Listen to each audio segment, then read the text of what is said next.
Tone Deaf is the journey of a musical theater nerd, bringing musicals into the life of their musically challenged spouse. The reactions to the musicals are real and mostly unedited. This show is rated explicit for mature content and strong language. Now sit back, relax, and have a laugh. You're listening to Tone Deaf.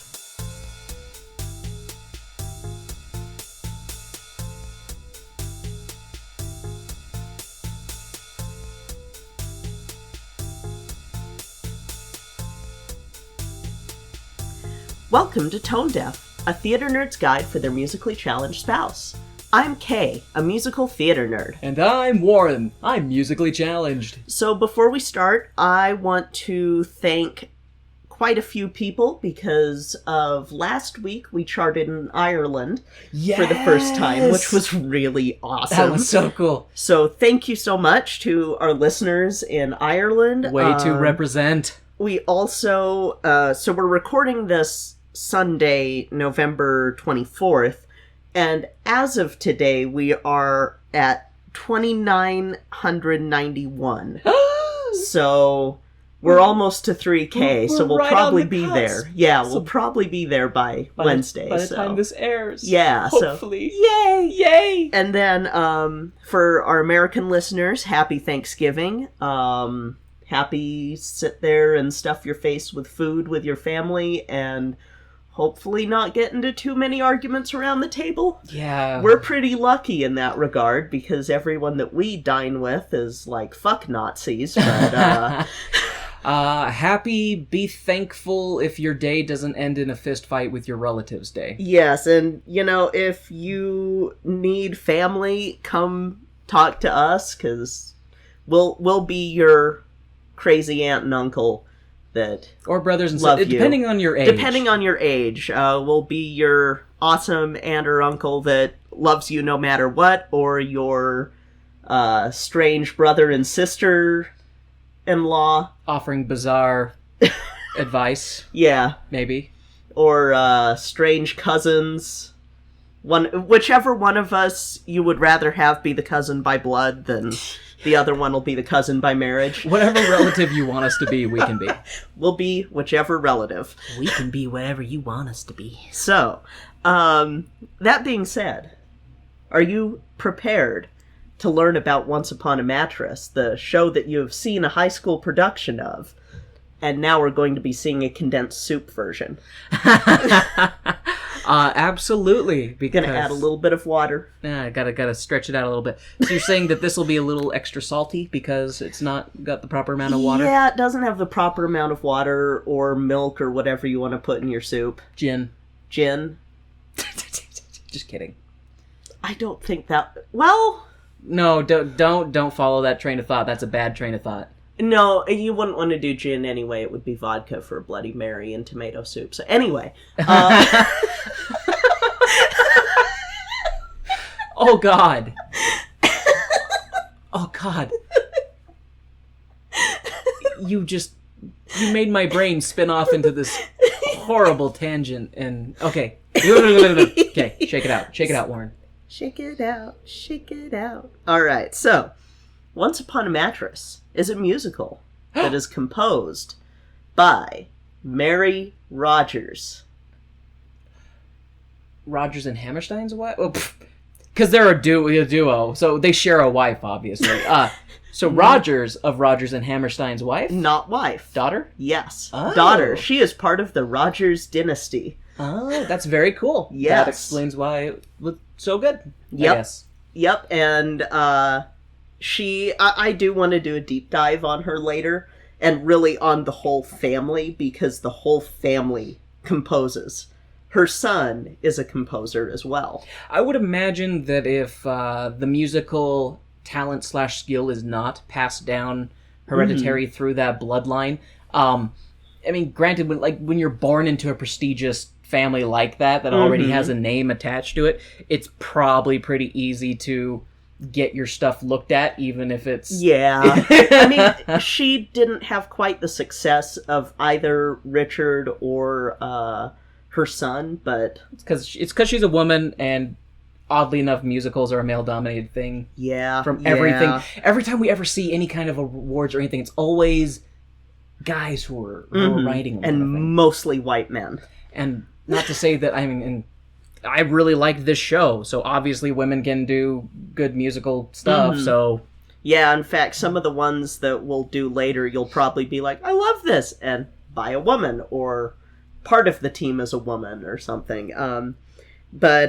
Yeah, so when you were talking about it with our mini-sode about the French girl, all she can say is yes. It's a little bit of a nod to, well, I mean, so this was done the same year as Flower Drum Song. Really? Yes. Huh. So we'll get into that. That's right, you said it was done in the 50s, hence the... Yep. It's the woman's fault that the man's a jerk. Yeah. So lyrics are by Marshall Bearer, and the book was by J. Thompson, Dean Fuller, and Marshall Bearer. And this week, we are going to be watching the 2005 TV revival. 2005? Yes. TV revival. Yeah, I mean, revival is a better term for it. It is more of a condensed version, but they did change some things since they condensed it.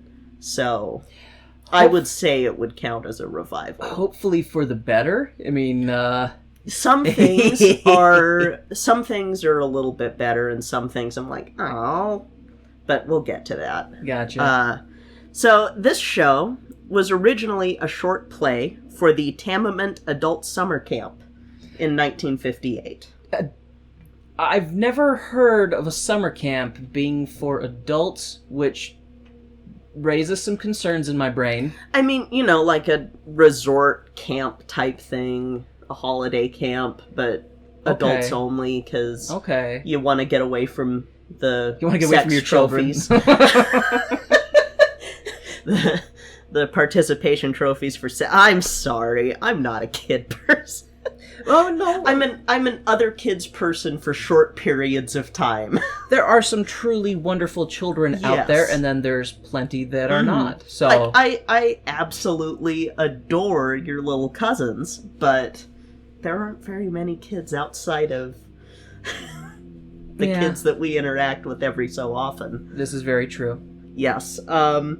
So, let's see. Like I said, it was originally a short play put on in 1958, but it was expanded and turned into a proper full-length musical in 1959. It opened off-Broadway on May 11th, 1959 at the Phoenix Theater, which is now a megaplex, so it doesn't exist anymore. And then it moved to the Alvin Theater, which I believe is now the Neil Simon Theater, if I remember right, later in 1959. And then it transferred a few times during its 244-performance run, ending at the St. James Theater. Okay. This was Carol Burnett's Broadway debut. Oh. And she was the first Princess Winifred. And you've seen a little bit of Carol Burnett, right? Like the Carol Burnett show? I think my mom and I had you watch like one of those big infomercials that had a packaged thing of her show. They had that one and Laugh In. And I probably. Okay. But she was great. She's great. I love her. If you showed me a picture, I'd probably go, "Oh yes, her." Okay. Well, you'll see her when we watch the show because she's back for it. This is gonna make for some good radio. 1 second, my darling. Okay, Google, show me Carol Burnett.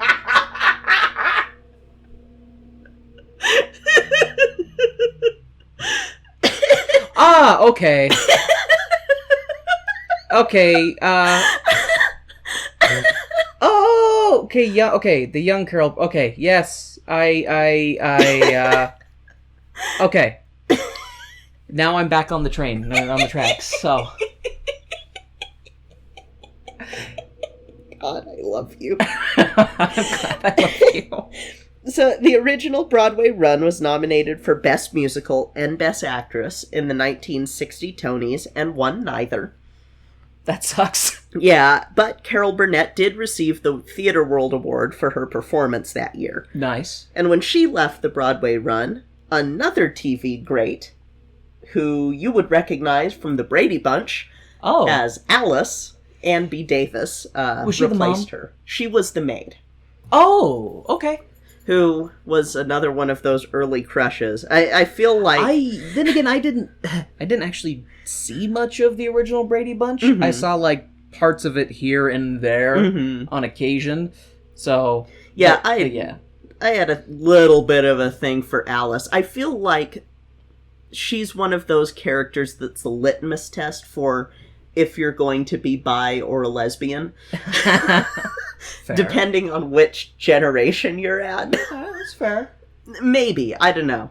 There's also no accounting for taste. This is true. People will have different tastes. This is very true.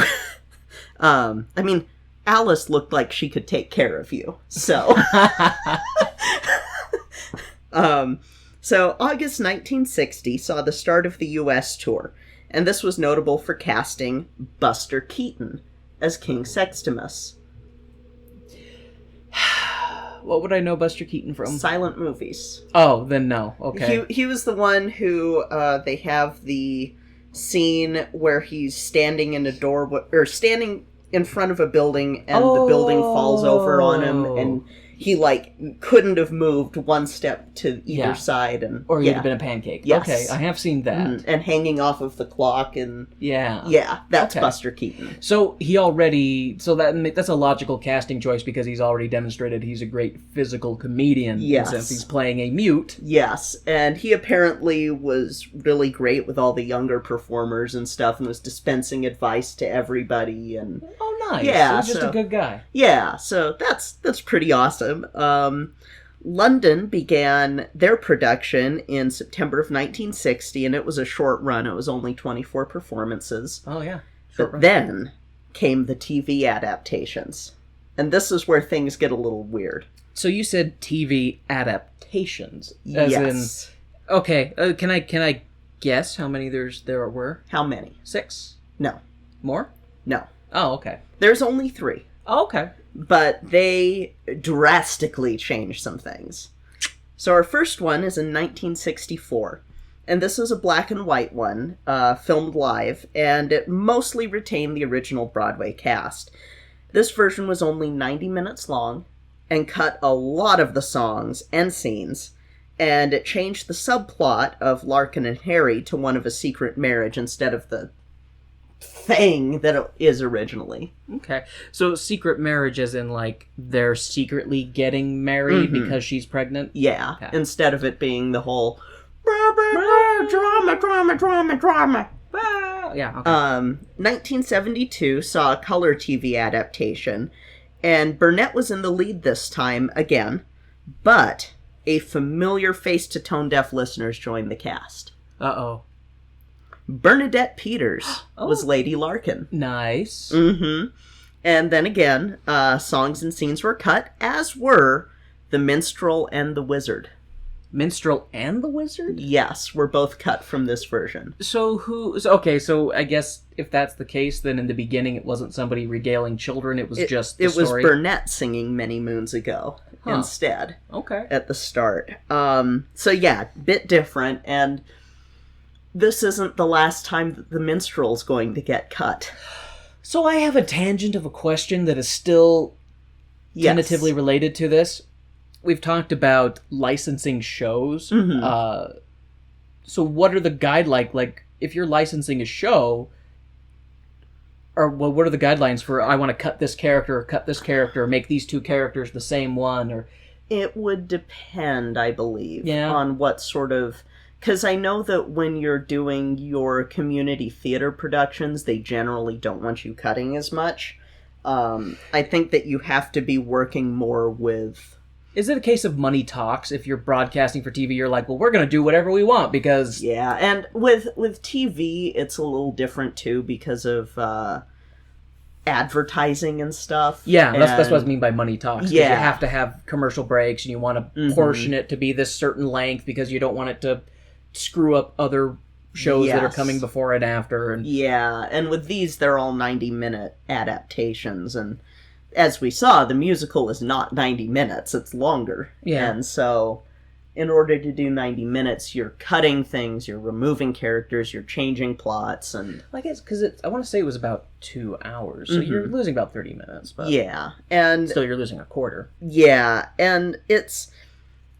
I believe that in these cases, this is why I consider them more of a sort of revival, because they are making big enough changes to the show. Like, they changed the subplot in the first adaptation with Harry and Lady Larkin, so that is a change. But again, money talks, and if you're adapting something with what am I trying to say? What are you trying to say? I don't know what I'm trying to say. That's I okay. am shaky. I think I had too much coffee this morning. Alright, so let's move on to 1996.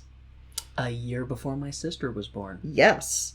Once Upon a Mattress was revived on Broadway, and Sarah Jessica Parker was the lead, and this is the only thing I like her in. Sarah Jessica Parker played Winifred? Yes. And it is the only thing that I like her in. I don't know if I've ever heard her sing. She sings okay. In fact, I like her take on Winifred in the cast recording. So did you listen to this one? Mm-hmm. Okay. This was actually the first one that I listened to as a kid. Oh, okay. And again, only thing I like Sarah Jessica Parker in, because after listening to this, I'm like, oh, I want to see others. Only thing I know her from really is Sex and the City. Well, then again, she was also... Oh my god. Wait. I'm trying to remember the sisters' names in Hocus Pocus, because she was the... Yes, she is one of the witches. Yeah, she's the blonde witch. Yeah. And she's my least favorite of the three witches. Come, little children, I'll take thee away into my land of enchantment.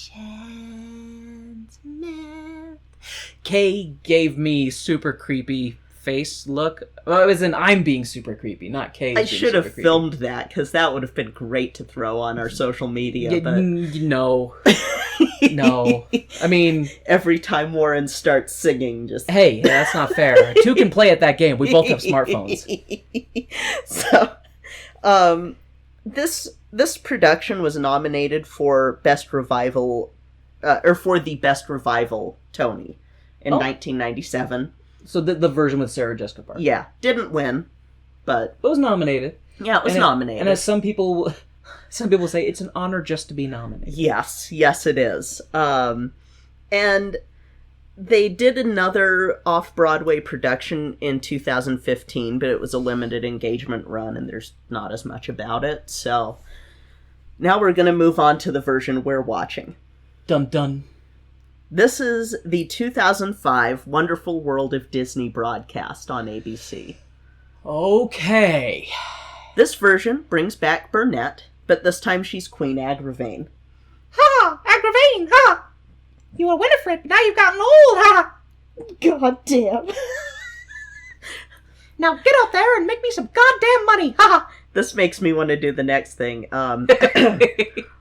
This time, it stars Tracy Ullman as Winifred, and features a few other, hey, it's that fucking guy, type of people like Zooey Deschanel as Larkin, and Tom Smothers, the older of the Smothers brothers, as Sextimus. Ha ha. Sextimus. This time, we axed the fuck out of the minstrel, and we cut most of his songs, save for the song Normandy, which has a different purpose in this version. Ha! Ha! And now my throat's going, don't do that. So yeah, for those who can't understand when I do Mickey, so yeah, there's a lot of, hey, it's that guys, and do you remember the Smothers Brothers at all? The name is very familiar, but I don't know if I've shown you my favorite Smothers Brothers clip ever, because I had their video on yo-yoing, but like they had a Yo-Yo Tricks video that was really great. Okay. It was hilarious. But they had a TV show in the 60s, and my favorite thing is when they had The Who on. Oh, nice. Of course it would be. Yeah. And Keith Moon rigged the drum set to explode. Oh my god. But the first time that they did their rehearsal, it didn't explode enough. Oh, and then it exploded too much? That sounds like a Keith If I Moon thing. remember right, Keith got a bit of shrapnel in his arm from the cymbal, and jeez. that was what led Pete Townsend on the road to deafness. And Oh, man. and it's great because you're watching right as it explodes, and John just slightly moves to the left a little bit. Like, this motherfucker's gonna make it explode more. God, that's great. Keith Moon was the pyrotechnics of The Who. If I can sneak in a Who reference into every episode of Tone Deaf, I'll be happy. Well, you gotta do more, because gotta do you're, more. you're significantly behind on your I Who am reference significantly quota. behind. But because the Smothers Brothers were a part of this version, I was like, hell yeah, I'm putting this in. Nice. So, this show is licensed by Musical Theater International, and Of course. it's extremely popular for high schools and community theaters. As we saw. As we saw, it's also through the the Rogers and Hammerstein. Through the Richard. God damn! Usually the Richard is the one who goes through. Oh god! I'll give you a mulligan, my dear. Jesus. So it's usually, or it's also through the Rogers and Hammerstein Foundation, which is what Mary Rogers was a chair on for a while. Makes sense. Daughter of one of the founders. Yeah, and she actually, this was one of her most famous works. Oh, I can see. She did a Mad Magazine musical review with, I believe that was the one that she did with Stephen Sondheim, if I remember, but it wasn't as big of a thing, and she tried to do a few other musicals, but they never really took off. However, she did write the children's book that later became the movie Freaky Friday. Really? Uh-huh. Oh. And she wrote the screenplay for that as well. Interesting, because I have seen Freaky Friday once, Mhm. but I mean, I did like it. Yeah. It was back when I really liked Lindsay Lohan and, of course, Jamie Lee Curtis. Well, so she did the original Freaky oh, Friday. The 1970s. I didn't realize that the Mhm. one that I saw was a But yes, sequel. Or not sequel. our but mutual crush of Lindsay Lohan and Jamie Lee Curtis. and Jamie What- Lee what- Curtis. I couldn't remember if you had the same crush on Jamie Lee Curtis that I did or not. I forget you have not seen True Lies yet. I know! I should have, because it's got both Tom Arnold and Jamie Lee Curtis, and somehow... If you like Jamie Lee Curtis, she has a great scene in there that will make you go, Jamie Lee Curtis. Yeah, I don't know why I've never seen it. Because it can't be... I mean, I was never a Arnold girl. I was Other always than an Arnold guy. Other than a Tom Arnold girl. I was a Tom Arnold girl, but not an Arnold Schwarzenegger girl. So. I was a boy, so give me all of the action movies. So. Yeah, that's fine. Like, outside of the action, I guess, because I do like the action stuff and Arnold Schwarzenegger stuff, but anything trying to highlight the muscles, I'm like, meh. Now my brain is going, I wonder how many Hollywood strings would need to be pulled to get Arnold Schwarzenegger in a musical, in a singing role. True Lies the musical. You know what I would pay to see that? Oh, hell With yeah! the original cast. Please, God. I don't even know if any of them can sing. I don't care. I would watch it. My brain is just sitting here, okay, Tom Arnold, Arnold Schwarzenegger, Jamie Lee Curtis. I'm like, who else the fuck was in that movie? At least the three of them. I don't care if they can't sing. I'll watch it. Wow, we have spun off into a whole other world of tangents. A whole new world of tangents just over there. It's because I'm sitting here and I'm like, and that's the end of my notes. Oh, okay then. Yeah. Then I won't say I'll stop distracting you and let you get back to your notes. Yeah, no, the notes are now over because there's not as much really to talk about. Thus concludes the educational portion of our program. Now on to our regularly scheduled Richard humor. Now on to your regularly scheduled nonsense. So, are you ready for this condensed soup version? I am very ready, because, like I said before, I really enjoyed the high school production we saw, and even if they did change stuff, I'm sure they kept in the big things that I really liked, because it sounds like those are the things that everybody likes. Yeah. So you don't want to cut out the main course, so to speak, of the show. So yeah, I'm very, very intrigued. Very intrigued to see a different production of it. Awesome. I'm so excited then. So, let's take a brief intermission and go watch the 2005 Wonderful World of Disney production of Once Upon a Mattress. Now get out there and give me a goddamn review. Ha!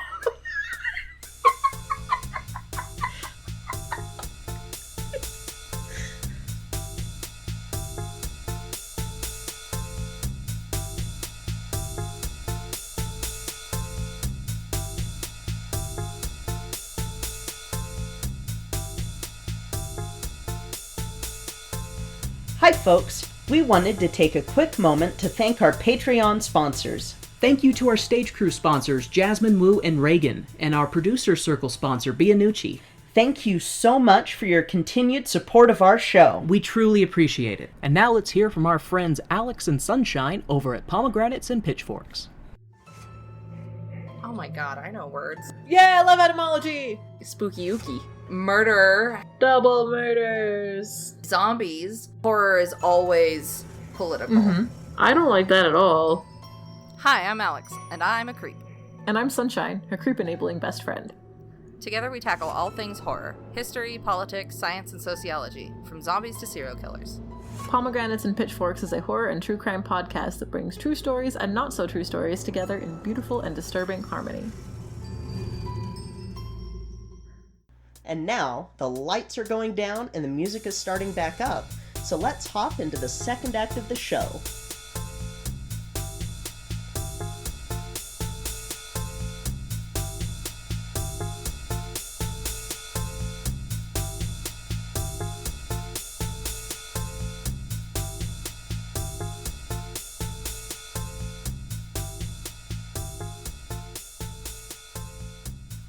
Alright, babe, so what's the verdict? Are you gonna live happily, happily, happily ever after with this show? I want to throw it into the moat. Just a little bit. I don't want to be too harsh on this show, but I will say that I actually like the high school production more for the main reason of that I thought that the acting was better in the high school version. Not to be overly harsh to some of the adult actors in this version, but I felt like some of the performances were phoned in. I'm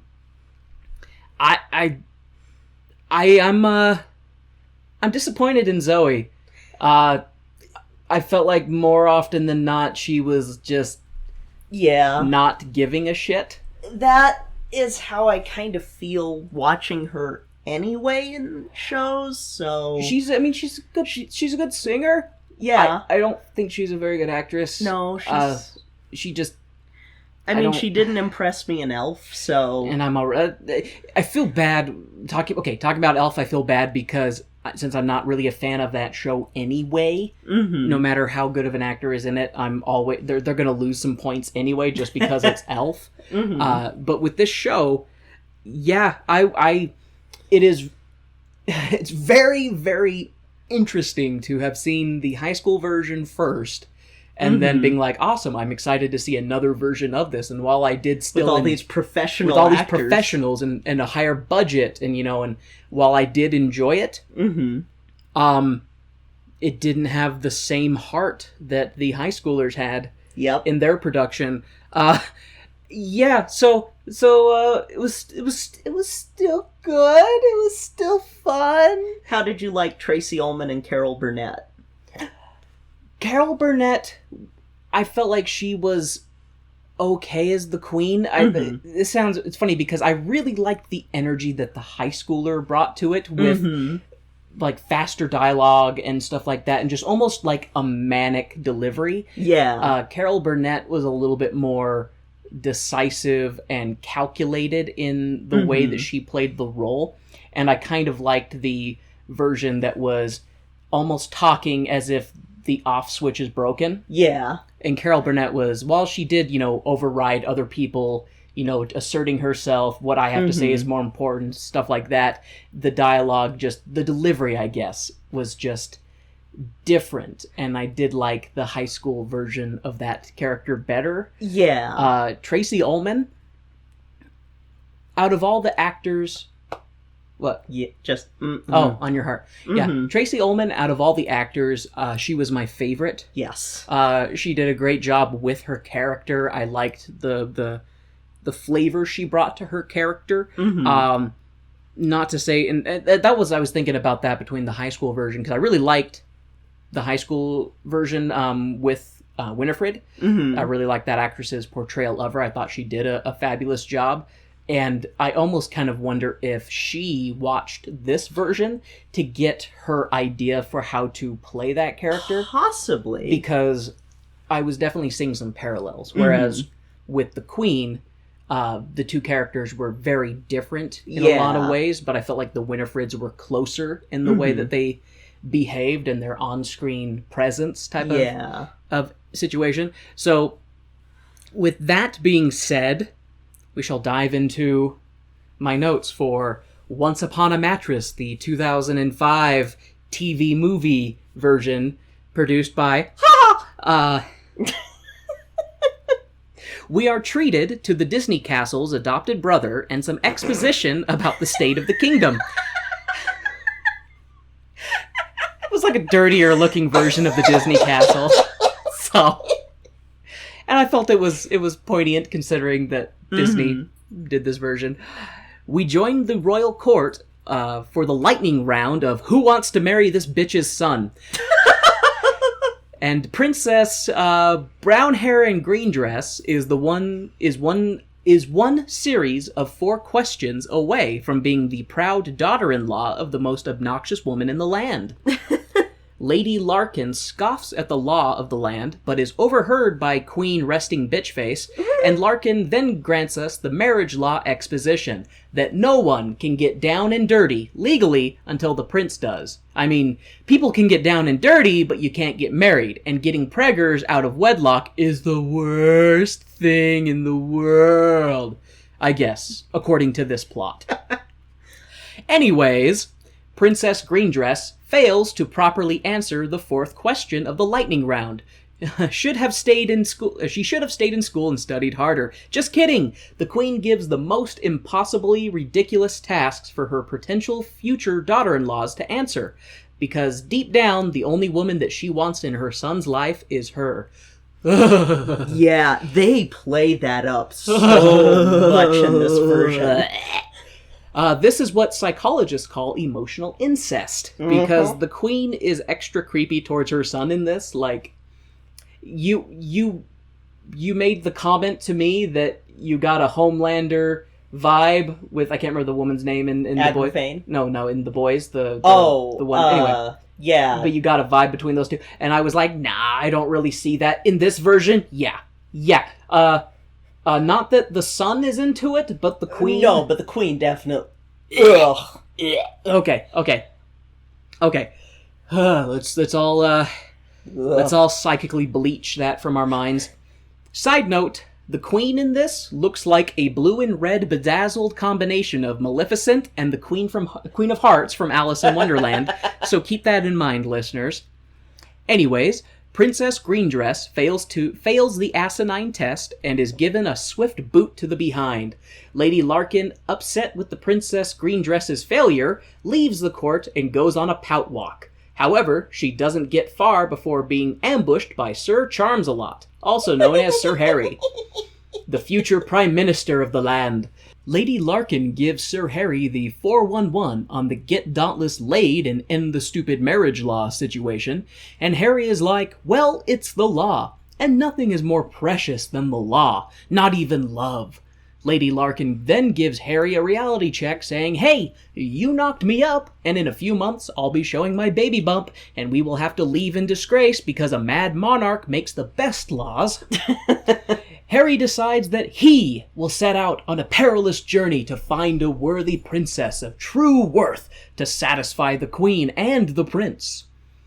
Prince Dauntless laments to the Queen over how he really liked Princess Greendress and how he doesn't think his mother wants him to get married. Queen Agravain would give Sigmund Freud uncomfortable feelings with how much she insists that she wants Dauntless to get married, but she doesn't want him to end up in a horrible, loveless, miserable marriage like she is. She wants Dauntless to marry a princess just like her. I don't know. I think that, with Freud, Agravain would give him a bit of a cigar. Because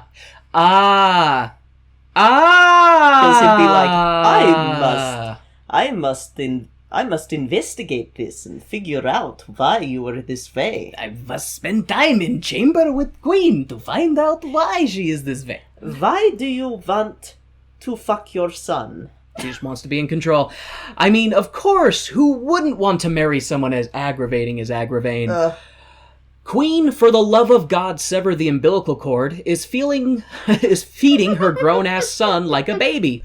When It was so creepy. When Sir Harry comes in, offering his services of finding a princess, the Queen shoots down the idea, because of course she does, stating that all available princesses in the neighboring kingdoms have failed, so they'll just have to wait for their little sisters to grow up. But all the blue balls in the kingdom don't have that kind of time. Dauntless begs his mom to let Sir Harry go on this quest. The Queen gives in after some very creepy baby talk to her grown-ass son. This was so just gross. The way that she talks to her son is the way that I talk to puppies. But less incestuous, because I'm, oh my gosh, oh, who's a good duck? Oh, you're the sweet ducky with the floppy ears. Oh my gosh, look at you, you're so cute. That's how I can't help but do baby voice with animals. It's my curse. It was so creepy. One of my curses. But Agravain was just, oh my sweet baby boy, oh my and it didn't help that they made sure that the actor who played Prince Dauntless looked old enough that this would just be super off-putting. Yep. They did not have a fresh-faced young man. They had it look like, this is a man who should have... Yep. Duh. He is a man who is, I will say, past his prime, so to speak.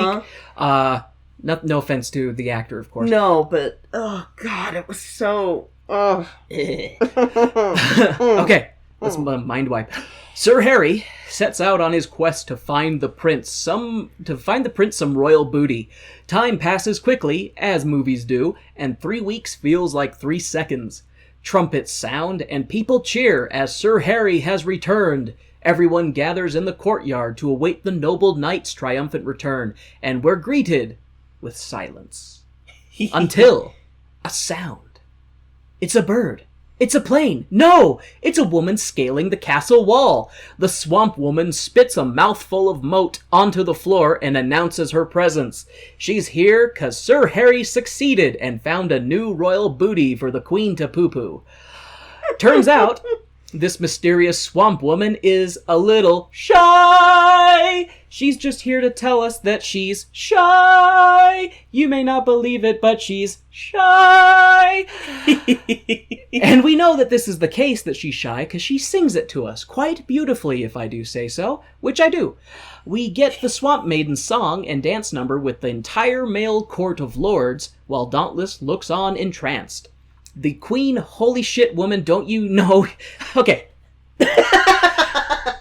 Queen, holy shit woman, don't you wish you would have gone with the normal princesses? You're the reason we have this soppy swamp woman here to sever the damn umbilical cord, you crazy bitch. Her name's a mouthful. I mean, she really could shorten it. Kay's gone into laughing seagull. We find out that the princess's name is Winifred, the woebegone, and the queen tears her to pieces, saying she won't let some moat swimmer marry her son over her dead body. Winifred decides to leave because this bitch is crazy, but Dauntless stops her because he likes her. He really, really likes her. Mm-hmm. Harry finally shows up in his bulky armor to announce to Her Majesty, Princess Winifred! But the queen is like, she's come and gone. That swamp woman is no princess, Harry. Harry disagrees and shows the queen Winifred's breeding papers, proving, in writing, that she is one of the royal blood. The queen is pressured by her court to give Winifred a test, 'cause they're all horny and want to get married. The queen agrees and promises she'll make a fair test, as she always does. Bullshit. The queen and the court wizard, who I'm pretty sure are fucking, hatch a plan to test Winifred's sensitivity. Mm-hmm. And what better way to do that than by piling mattresses on top of each other and placing a tiny mushy vegetable underneath. And if Winifred is unable to sleep because of the extreme discomfort caused by the pee, she'll be permitted to marry Dauntless. The plan is decided and the test scheduled for that night. And of course, because the queen is super duper fair, she asks the wizard to make a sedative for Winifred to ensure that she gets a good night's sleep on top of her 20 goose feather down mattresses. Winifred is hanging out in her room with Dauntless and some ladies in waiting when the jester brings the king to meet Winifred. The king, of course, is mute from a curse that was placed upon him long before Dauntless was born. The king will remain mute until the mouse swallows the hawk. Winifred tells Dauntless she likes 50% of his parents. After the king leaves, Winifred is hanging out with Dauntless. She regales he and the entire entourage of what life is like in the swamp, and how even now she can hear the call of the bog and the frogs. Gulp, gulp, ribbit, ribbit, and the swamps and the of such. home are brushed with green and gold at break of day. At break of day. Yay. I'm trying to remember all the lyrics to that one. You did better job than I did. It's one of my favorite. I love the songs in the show. And there's good songs. Tracy Ullman just she killed him. There are definitely good songs in the good way. And this is, of course, the scene when they talk about the prophecy of the mouse swallowing the hawk. She's like, "Well, couldn't you get a really big mouse and a tiny hawk?" They're like, "We tried that. The mouse ran away and the hawk bit Daddy." And this time, it's implied that the hawk bit the dad in the ass. In the ass, because he goes to show it and he's pulling down his pants. They're like, no, we don't need to see. Which, why was your ass near the hawk? Who knows? Maybe he was running away from it and it just swooped down and got him. Maybe? Maybe. I mean, they got those beaks, and they do have crush those beaks. velvet suits are not going to prevent... I mean, it's for the tearing cloth of flesh. armor. Cloth armor, versus piercing damage. Because I'm a nerd. You're my nerd. Damn right. Winifred and Dauntless are playing croquet, and Dauntless sucks, because he's him. Dauntless knocks the croquet stone into the fountain and startles the queen. She's laughing at Dauntless sucks because he's him. Yeah. I mean... yeah, we don't ever see him, have any particular skills, because he's a spoiled, pampered little boy. So they knock the croquet stone into the fountain and startle the queen. Swamp Thing and Princess, for the love of God, you need to get that cord severed, my dude, walk over to her royal pain in the ass and inquire about what's going on in the courtyard. What with the moving of things to and fro. The queen is like, "In honor of the princess, whatever your name is, I really don't care, we're throwing a party." I did love those back and forths between the queen. She's the always queen and the princess, because she doesn't care, so she never remembers her name, and she's always like, "Princess Winifred." Yes, Princess yes. whatever the fuck. Yeah, Princess whatever the fuck your name is, I don't care. The party. So we cut to that evening, and the party is in full swing, and the queen is ready for phase 1 of her totally fair, super duper legit test. Make everyone dance the Spanish Panic, a dance that is supposed to be the most exhausting in the world.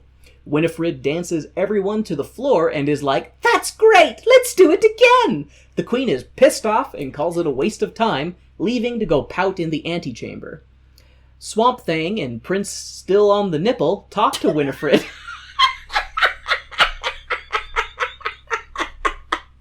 I thought you might like that one. Jesus. Why? I think you might have noticed the theme with the prince's name. My brain went immediately to that scene in The Boys. Why? God damn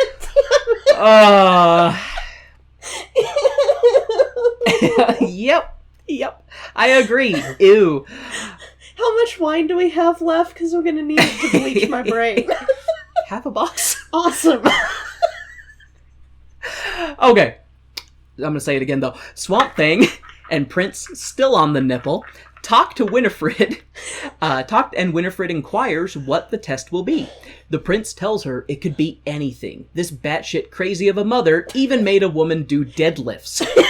Winifred tests her might and shows strength. Dauntless is impressed, because even he couldn't lift that weight.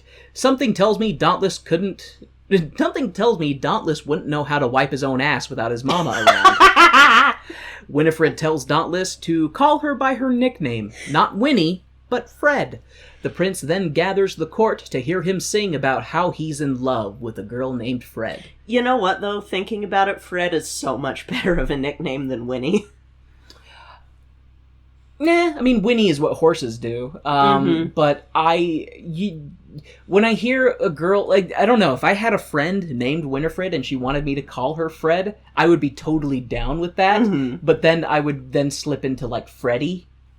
They might like it. Who knows? I mean, there are women named Frederica, too, so... Frederica? Meanwhile, the queen and her sneaky, totally fair test makers are skulking around, but are spotted by Lady Larkin, who seems to be packing to flee, but follows the sneaky band of super legit princess testers. She overhears the queen saying that the test is tonight, and the queen decides that the best place for her is the dungeon, so she can't tell anyone about the queen's test. But lucky for the queen, I guess, the wizard divulges that Swamp Fred is in her chamber studying for the test. Excuse me. All of these incest jokes are giving me gas. Yeah, they should be. They should be making you super nauseous like I am. Prince, 40-year-old virgin,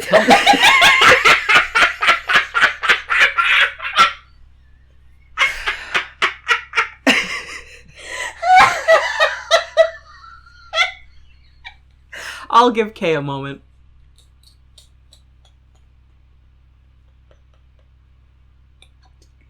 This is my favorite part of our podcast, by the way.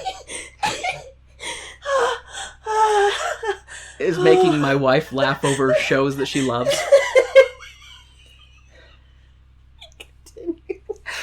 Prince 40-year-old virgin comes in to see Fred with her head on the desk. Dauntless tries to do some quizzing with her, and we find out that they're both they are both worse at mathematics than I am. Dauntless decides that his tutoring is done and leaves Fred to her studies. Winifred sings about how great things will be once she's married. I was typing, I take the songs as time to type. Kay, what was that song about? So, let's see. She talks about, they all lived happily, happily, happily ever after. The couple is happily leaving the chapel eternally tied. When the curtain descends, there's nothing but loving and laughter. When the fairy tale ends, the heroine's always a bride. And then she goes on talking about Cinderella and how it's unfair that Cinderella had a fairy godmother. I do remember and then she talks about Snow White. And so I do need to make a correction. My wife laughing is the second favorite part of our podcast. My first part is when I can get her to sing. But that kind of was it. It was just her singing about how she can't wait to be married because they'll be happy ever after. So she isn't saying that she can't wait to be married. It's more that she's going, I do not have the outside help that these other princesses had. Gotcha. I am fucked. Like, my favorite, though, is her verse about Snow White with the, she was dumped on the border, but was saved by some men who adored her. Oh, I grant you, they were small, but there were 7 of them, practically a regiment. And Yeah. talking about the dwarves, and yeah, I like that song. I like a good that song a lot, so... After Fred's song, she's walking the palace halls reading, and finds her way to the dungeon. Upon hearing the sobs of the imprisoned Lady Larkin, Fred frees her, and the two talk for a bit. Fred tells Lady Larkin that Harry does love her a whole lot, and in fact, when they were traveling to the kingdom after Harry found her in the swamp, she grew quite tired of hearing Harry talk about how perfect Lady Larkin was. Larkin tries to tell Fred about the super fair and totally not rigged test, but is forced to go back into the prison as footsteps approach. It's the wizard, with 2 guards, here to see Fred to the royal chamber for some sleepy time. Larkin is not able to give Fred the details of the test, and the wizard gives her his death gaze. The merry bunch of fair testers leave the dungeon, but did not check that Larkin's cell door was secure, and Larkin flees the dungeon. I like this version of the subplot with Larkin and Harry I do too. A lot better. So much better. It is improves so upon it great. a lot more, and I don't want to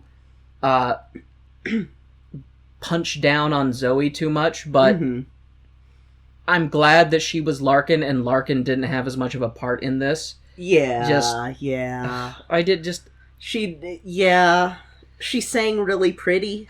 Yeah, she has a beautiful voice. but I just don't feel like she gives a shit when she's acting. I don't at all. Like, I was gonna give crap to Harry's actor a bit too, but he is better. Or not Harry. Harry's actor was fine. Dauntless's actor. But there's a scene later on where he gets emotional and sheds a tear, and that made me go, okay, holy shit, you're great. Like, I was like, damn, dude, that was impressive. Okay. Prince Dauntless runs into Harry in the corridor and tells him that he finally understands how Harry feels about Larkin, because he feels that way about Fred. The prince then continues on to the kitchen? I don't know, but he's looking for his father, who seems to be cooking. Dauntless asks to have the talk with his dad, because Prince Chastity here is worried about his wedding night. The king pantomimes the talk with Dauntless, who is like, "Oh, a bird doesn't bring babies at all. Mama lied to me." Because the dad's pantomiming the stork, and he's like, "Oh, the stork! I know about the stork, Daddy. Mama told me years ago." And then he's like, "Wait. Female, like woman, seed, man, flower, birds, bee." Like, then he puts it all together in his mind that a bird doesn't drop a baby off. People fuck. That's how babies are made. Sorry to any of our really sheltered listeners who, I don't know how you could get sheltered into this point of our show, but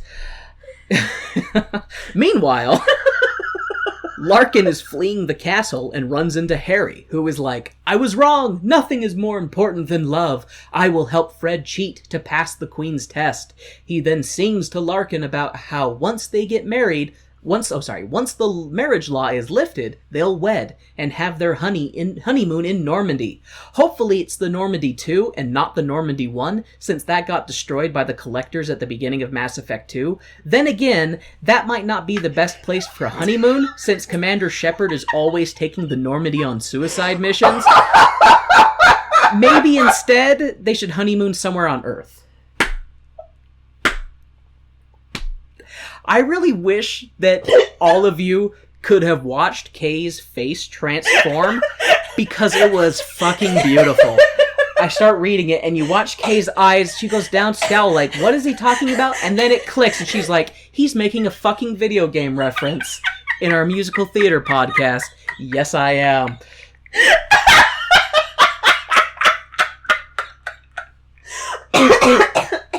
Any fellow Mass Effect nerds in the audience listening? What? Oh god, my head hurts. That stupid joke aside, Larkin and Harry are running through the castle and come upon the Jester, who tells the duo that the king wants to help the princess pass the Queen's test. But if only they knew what the test was. A knight standing against the wall, who turns out to be more than a decoration, was really the king, and in a previous scene he overheard the queen's totally fair and balanced plan for the test. The king gives a devilish grin, and the scene changes to the queen, singing about how this one tiny pea can do it for her, 'cause no woman is good enough for her sweet baby boy. Added in. Oh, that's right, because I remember listening to this, I'm like, I don't recall this in the version we saw the other day.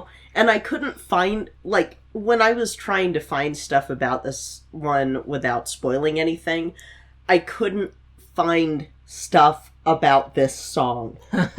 It's not, I mean, it's not... It's creepy as fuck. Yeah, it's very incestuous. I don't know why Disney felt the need to make this version way more incestuous than other version. I don't know. But... I don't know. Disney has an issue too. I don't know.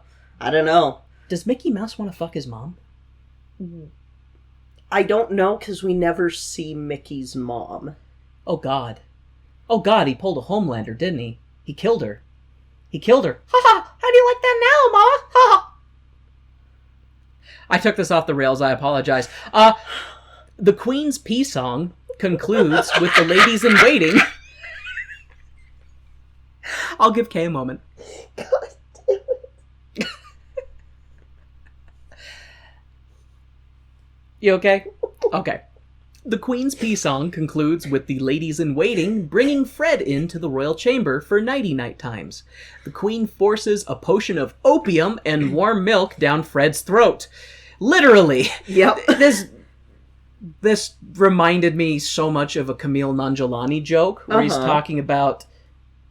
I can't remember what was some drug, some street drug, which was I can't remember what they called it. It was cheese, but it's a combination of heroin and Tylenol PM. And he's like, I think the heroin's doing the heavy lifting in that duo. Whenever you add heroin to anything, it's the heroin that's doing the work. Jesus. So when they have a concoction of heroin and warm milk, you could just leave out the warm milk. It's the heroin that's doing the heavy lifting. Yeah. I guess in this case, the opium. But same difference. Yeah, same tomato, difference. tomato. So you say tomato, I say intravenous injection. Tomato, intravenous injection. Tomato, intravenous injection. Let's call the whole thing off.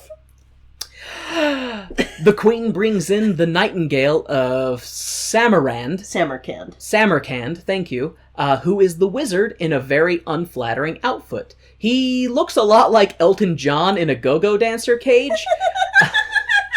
Like Elton John from Kingsman 2, right? No, Elton John just in his flamboyant costumes, because he's always in like these very fabulous, colorful... I've seen ones where he's like very feathery, Yeah. So that's the Kingsman 2 outfit, is the big poofy feathers that kind of look like Big Bird on LSD. I imagine he probably wore that other places too, because he's Elton John and he likes his costumes. Mm-hmm. Hey, I'm not going to fault him for it. I would wear the Big Bird on LSD costume too, honestly. But for very different reasons. Yes. Okay. The Queen and her ladies help Fred into bed. Hey, that rhymed, and Fred is unable to get comfortable. She yells at the Nightingale to be quiet and begins the sleepy battle of her life on top of the peak of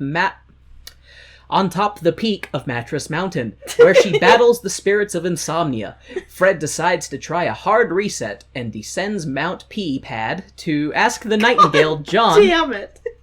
Fred descends Mount Peapad to ask the Nightingale John to sing again, but she quickly regrets her decision and pushes his cage out into the hall. Climbing the Mattress Mountain again, she begins counting sheep in an effort to fall asleep, and the scene fades to black.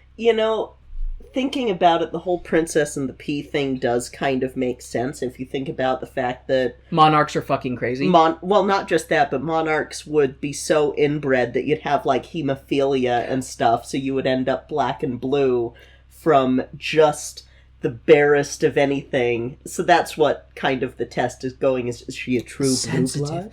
Is her family tree a stump? I don't want my son to marry any family tree that goes higher than knee level.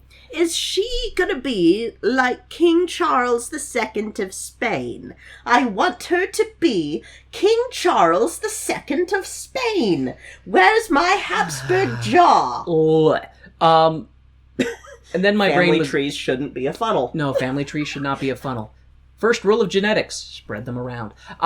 Spread them apart, farther apart. Anyway. The joke. I had a joke, and now it's slipping. Come back, joke. It was good.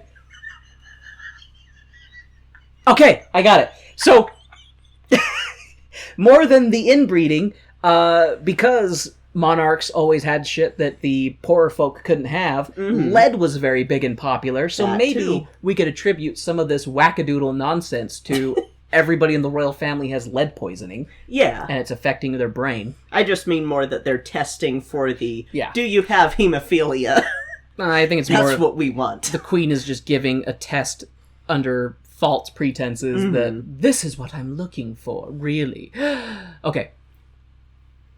The following morning, the queen greets the prince, who looks his best, and the queen inquires why.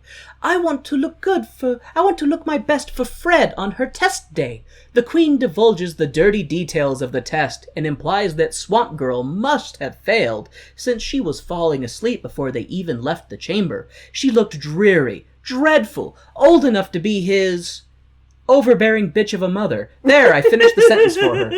She doesn't finish the sentence. She looked old enough to be your... Never mind, so... The court is all gathered and wondering where Winifred is. Probably still wiping the sleep out of her eyes, snidely chirps the queen. But who walks into the hall? Who? Who, I ask you? If you guessed Winifred, you've scored 10 out of 10 on the predictability meter. Winifred comes in, still counting sheep. 37,436, 37,437, 37,437 what? Inquires the queen. Sheep! Bloody no good fluffy-assed sheep! You should take that mattress and put it down in your torture room! What do you stuff your mattress with? Jousting equipment? Winifred is a little testy, understandably, since she was drugged and then unable to sleep. Yep. The queen is flabbergasted at the impossibility that a single pea could keep this swamp creature awake. The prince gets excited because Fred passed the test, and now he can get married and put his log in her bog. People start to get excited, and the queen tries to move the goalpost of her super-duper fair and balanced, totally not rigged test.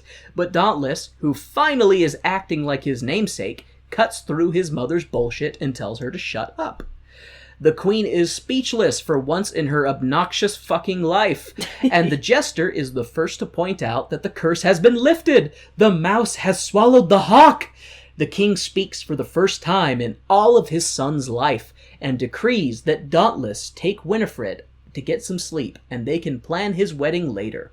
He also gets some revenge on his wife by telling her to hop, skip, and jump when he says, because now he's in charge, and he's got a lot to say. As they're leaving the throne room, the Weaselly Wizard tries to suck up to the king, telling him how he's always admired how he was such a strong and silent ruler, and how good-looking he is. I sure hope the postscript has the wizard being thrown off the highest tower on top of the queen. Don't judge me, listeners. A boy can dream. Prince finally grew a pair, takes Princess Winifred back to the royal chamber after the literal jousting equipment, which was stuffed in the lower mattresses, has been removed, and Winifred is finally able to get some much-deserved sleep. Prince, I just can't wait to be king, watches over his sleeping soon-to-be bride, and the story concludes. After he pulls the pea out from under the mattress, because she and goes, oh! I got a side note about that. How is the pea not fucking smashed? Just Right. by the weight of 19 mattresses, or 20 Right. mattresses, wherever they put it in there. How is the pea not smashed? Big shrug, W. Explain, musical, explain! Or It's a don't. musical. I don't. It won't explain. Yeah, it won't explain.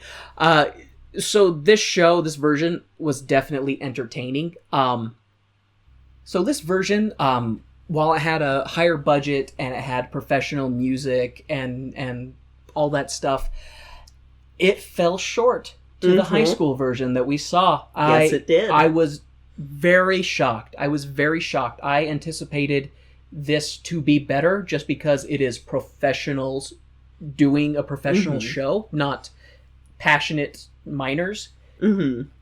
But yeah, the minors excavated a better show than the adults. And it was still entertaining. It still had a lot of great moments. Now, I do have to remind you, Alta is the Hawks, not the Miners. That's Bingham. Utah joke. Yeah.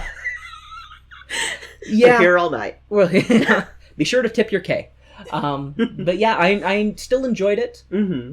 This is a show that I will look forward to seeing in the future. Awesome. It is definitely up there on my list of just favorite. Like, even though it's got tons of nonsensical batshittery all around it, and the incestuous undertones really bother me because obvious reasons. Yeah.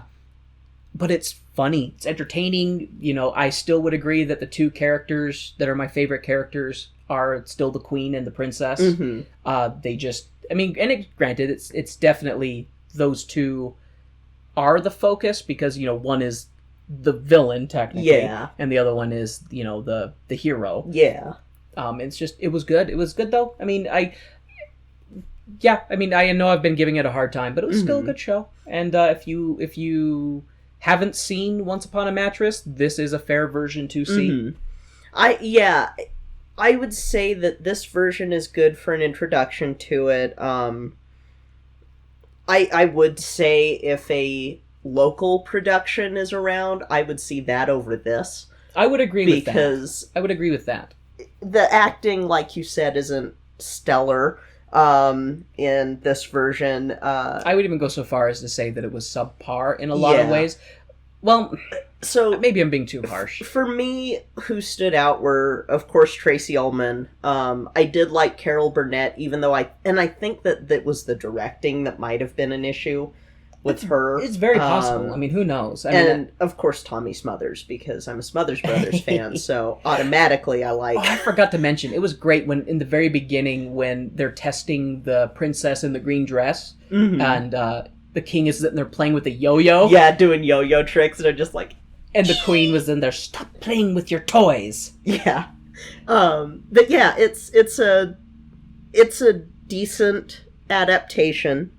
It's a decent production. I didn't like the cinematography of most of it, but it's a style of cinematography that I don't like, that was really popular in the early to mid 2000s. I will ask you to elaborate. Sorry, folks, there is a helicopter overhead. We gave someone a heart attack from our review, and they're being life-flighted to the review. Yeah. So, if I can guess, because you're talking about cinematography, which I didn't really think about necessarily, I did think that in a lot of the shots it seemed like they were too close. Yes. Is that what you're talking about? Yes, and that was so big in the early 2000s that I remember that in a lot of kids' media, and I hate it. I'm not a fan of it either. I for whatever reason chalked it up to a directional choice because they're like, oh, well, it's a theater show, and since you're doing theater, you're usually closer to a stage, and so I was like, maybe that was their reasoning behind it. But it was the Disney. I gave them too much credit. it was the thing that was popular at the time, but even at the time, I hated it. I want to say that, gosh, what is the Cinderella movie that was around? Oh, Ever After? No, there's a different one that Eric Idle was in. But it had some of the same cinematography, but it did it better. And I feel like they were trying to do that with this in a lot of cases. Like, other stuff in the cinematography, the color was really great, the lighting was really good. Even though it was very obviously on a set, it was still good. That's something that made me laugh about this version, is it felt almost cartoonishly presented, in a sense of, like, you're looking around and nothing seemed real. I don't know if you ever watched, like, the We Sing videos or there were a bunch of different nursery rhyme videos around in the late 80s, and that's what it felt like to me, was some of those. So it felt like they were trying to throw back to those, but at the same time they were doing those dumb up-close shots that didn't need to exist. Agreed. That it's like, no, just be like a normal fucking person and pull the camera back a little bit. I don't want to look up someone's nose. You know, it reminds me of some action movies. Like the one that comes to mind specifically is the first Transformers movie. When like you're right in the ball bearings of the Transformer, so you can't see what's going on. Yeah, it's like, come on, like we want to appreciate we paid money to see a film, so like back your ass up so we can see what's going on. At least in this case, everything was brightly colored, because almost, like I said, cartoonishly. Yeah, almost. Cartoonishly colored. But it was, at least that was a saving grace for it. You know, and I the more I think about it, it was Disney. They made it for television. They wanted it to be prime time so that the entire family could watch it. So with that in mind, some of the direction makes a little more sense. I feel like it probably could have been done a little bit better. Yeah, especially absolutely. You know, especially being Disney, especially with that kind of production force behind it. But at the same time, who knows? Like sometimes just because a big, powerful studio is involved doesn't necessarily mean they're going to be giving their A game, because often people can be like, oh, well, if they hear that it's being produced by this group or these actors are in it, they're like, we can cut back a little bit because we know people are going to see it just for these people. Yeah, I mean, there's a reason Hence the Cats trailer. Anyway, we're not here to complain about horribly CGI'd cats. No, not yet. Not yet. Ugh. But yeah, no, it's a decent production. Some of the acting falls short. I think without Tracy Ullman in it, it wouldn't have. Without Tracy Ullman and Carol Burnett, I don't know that I would have had as much fun. Just because with them, I'm like, okay, I still enjoy them. Zooey Deschanel was not. I feel bad because I'm sure she's a really, really nice person. I've never seen anything negative with her, like she beats her makeup people or anything like that. But I whenever she is acting, I feel like she is just not there. Like she just doesn't care. She's like, when do I get to sing? Yeah. Like, that kind of attitude. Which, I don't know. I feel like they could have replaced her with someone else, and that would have upped the acting at least a bit. Because she doesn't have a lot of singing. No. So she doesn't. You don't necessarily need to have a good singer. You could have someone who's a better actor. Anyway, but you're talking about that if it hadn't had Carol Burnett and Tracy Ullman, you don't think you would have been as interested. For me, because those two characters are the characters I like the most. Yeah. So I think as long as they would have had two good actors in those roles, I probably still would have liked it. However, you know both of those actors' material, and that's true. Better than I do. I do. I like both of them a lot, so... And I am uncultured swine and have to be reminded every single time who the fuck people are. Tracy Ullman is where Matt Groening got his start for Simpsons. See, and I do remember that, but I never saw any of her show that I can remember. It was fun. I didn't see a lot of it, but I've seen clips here and there, and was like, oh, I like this. I like Tracy Ullman. But, yeah, and, like, Dauntless was good. It just... the interactions between Carol Burnett and his actor just creeped me the fuck out, and I know it was intentional. But it's still just, ugh. Yeah. Ugh. Yeah. Did not like that. Yep. Nope. So, do you have anything else you want to say about Once Upon a Mattress? Woman pees the bed. God damn it. Well, next month is December. And, holy God. Yeah. Oh my gosh, Kay. We are coming up on doing our show for an entire year. Yep. In January 31st will be our 1 year with doing this show. Yeah. I mean, recording it, we are coming up on, because we recorded ahead of time, because we were good about that, and then I got sick. Well, we both And, we both got sick. We both had time to get... And life happens. Life happens, but yeah, it'll be a year soon, which will be awesome. Mm-hmm. But I'm sure that you're wondering what we're going to be doing for December. Is it going to be a whole month of Christmas-themed, excluding cats? There are only going to be 2. I'm okay with that. Well, no, there's only one Christmas-themed that we're going to do. We're going to do one Christmas-themed. We're going to do 2 that one of them I know you're not looking forward to, and the other one I'm pretty sure you're not looking forward to either. But in between those 2, we're going to do one that I saw pop up on Amazon Prime that I was like, oh my gosh, I've been wanting to do a Hanukkah musical. So we're going to be doing a Hanukkah musical in between. Nice. Because I at first wanted to try to get it during Hanukkah, but we're watching Cats during that, so it'll be before, like the week before Hanukkah, so that, yeah, but our only Christmas one is going to be the next one that we do. Okay. It's going to be a Bing Crosby feature that that name sounds familiar. That he is, well, Family Guy mostly jokes about him smacking his kids, but oh, with a sack of oranges. yes, but it's I believe it's Irving Berlin, and because of the way that things are going to go for our Thanksgiving, you'll be dreaming of a white Christmas. We're doing White Christmas next.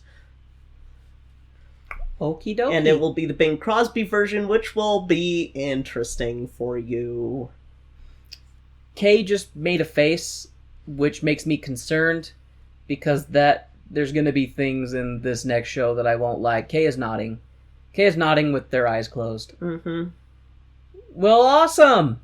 Yay! I look forward to it. At least after that, you'll just have SpongeBob, Meshuggah Nutcracker, and Cats. Meshuggah Nutcracker. I'm excited for that one.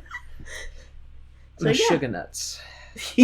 So, that'll be it for today. Thank you guys so much for listening. Hope, like we said at the beginning, we're in awe of how much folks have been enjoying this and how much all of you have been coming back every week and listening to us. Thank you for all of your support. Yeah, thank you so much. For patrons, you should see the second part of the Oil of Olay saga popping up on your email soon, because we want to get that to you before Thanksgiving. And then there will be one more part of the Oil of Olay saga to come out the week after Thanksgiving, so it'll be the same week as White Christmas. Yeah, I love you guys, and we love you guys. Hey, include me in there. Okay, we love you guys. If you want to talk to us, you can follow us on Twitter at Tone Deaf Musical, Facebook, not Faceback. Faceback is... I thought you were going to say Face Badger. What? That rebooted my brain, and so the Beck joke that I was going to make is lost forever. Face Badger is a badger that's made entirely of human faces. Kay is very mad at me now. You can also reach out to us on Instagram, Facebook, Twitter at Tone Deaf Musical. You can also check out our website, tonedeafmusical.com. We have links to all of our other social media things, as well as the Cast Junkie Discord server, where we have our own channel. If you want to come and talk to Kay about musical theater stuff, or just whatever. Or ask Warren, why the fuck a face badger? I wish I had an answer for you. If you want a Face Badger t-shirt, you can go to our store on Tone Deaf Musical. Oh god. Face Badger. Oh. This will be a shirt that Warren will be drawing. Because if I draw it, it will be a nightmarish monstrosity. Oh, it'll be my will be a nightmarish monstrosity if I do it as well. You will for sure get to have a Puss in Pie shirt if you go to our Tone Deaf Musical website with... Love the Puss and Pie. Yep, love Puss and Pie. You can also, if you want to go above and beyond, you can support us on Patreon, Tone Deaf Musical there. You can also leave us a review on your podcatcher of choice or on Podchaser. Please help us out with reviews. Especially being a small independent theater arts podcast, it is definitely difficult to get people to find us unless they hear from word of mouth about Tone Deaf. Yes. So if you enjoy the show, please recommend it to friends and family who either enjoy watching... Either enjoy a discussion of musical theater and have a mutual love and respect for it, or enjoy watching an idiot struggle to understand theater. Yep. And also a reminder, we are explicit when you're sharing this podcast. So. Yes. We say naughty words. We say the fuck word a lot. We started out not. Mm-hmm. And then Spider-Man the musical happened. And then Spider-Man the fucking musical happened. Okay. We've gone a little off the rails. Anyways, no worries. So, thank you so much for joining us this week. We look forward to seeing you next week. Yep, thank you guys so much. That'll be it for this week. I'm Kay. I'm Warren. This has been Tone Deaf.